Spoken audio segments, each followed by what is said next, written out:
adanya dugaan pelayanan yang kurang baik dari Rumah Sakit Hamori. Langkah apa yang akan dilakukan oleh tim advokasi dari Grip Subang? Kami selaku kuasa hukum ini ingin minta adanya kejelasan terkait mengenai pelayanan yang memang tidak sesuai apa yang dirasakan oleh si pasien Terhadap rumah sakit? terhadap Rumah Sakit Hamori.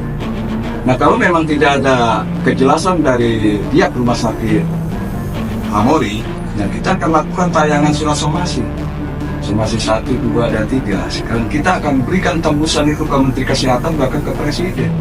Kita selaku kuasa hukum ini jangan korbannya bukan klien saya aja terkait pelayanan ya. Mungkin korban yang lain juga ada. Ini juga.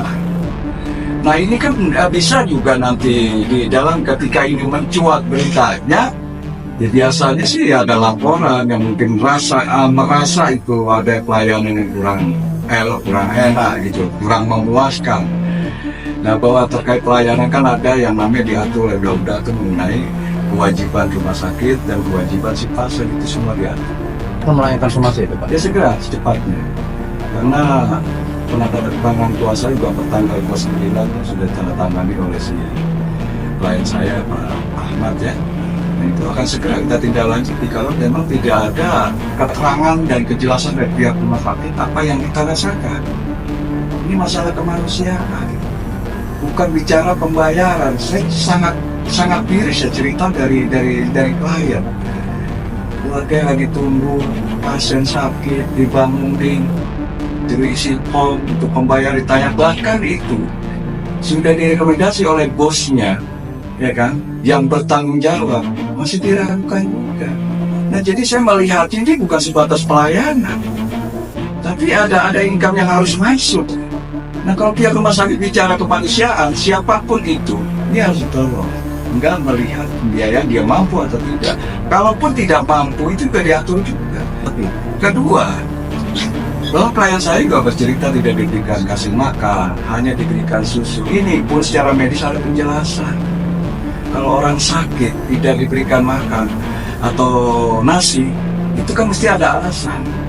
Tipes apa ususnya, ini luka, masalah lambung, kan pencernaan itu nggak boleh kasar-kasar.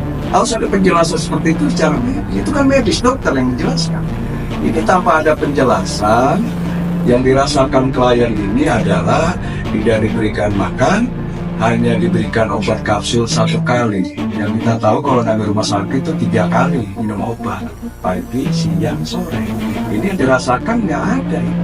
Jadi di mana kalau dia mengklaim fasilitas pelayanan dibagus sesuai dengan regulasi, sesuai dengan undang-undang, faktanya adalah nol besar. Karena klien saya mengeluhkan seperti itu. Ada salah satu orang dokter ketika dia memeriksa, yang dirasakan di kiri, yang diperiksa di kanan. Ketika dikasih tahu yang dirasakan, yang sakit, malah dimarah-marah, malah dibentak. Apa ini? Seorang dokter pelayanan petugas rumah sakit kamu terkait Hamori ini pelayanan rumah sakit, maka kami dari Biro Hukum dan Hak Asasi Manusia Grip Jaya Jawa Barat, kami minta kepada pemerintah, khususnya ke Forkopimda gitu kan, untuk melakukan audit, Pak, dari sisi pelayanan. Apakah ini sudah sesuai tidak gitu kan? Nah, kalau tidak ada hasil audit yang kita terima, kita akan terus berupaya baik dari sisi hukum maupun nanti sosial gitu kan. Kira-kira begitu, Pak. Menindak lanjut tentang kejadian dari pihak rumah sakit Hamori ini, saya akan menyerahkan sesuai apa yang saya bicarakan pada saat terjadi waktu di rumah sakit. Sejak kejadian ini masyarakat sih banyak yang bilang adanya kejadian keburukan pelayanan di Hamori bukan tentang yang sekarang kita alami. Secara komunikasi, pihak rumah sakit sudah datang ke keluarga pasien dengan meminta maaf. Tanggapan dari Bapak seperti apa? Ya, kalau pihak rumah sakit sudah meminta maaf, tidak menghapuskan apa yang dirasakan pasien. Kalau ini sudah masuk ranah hukum,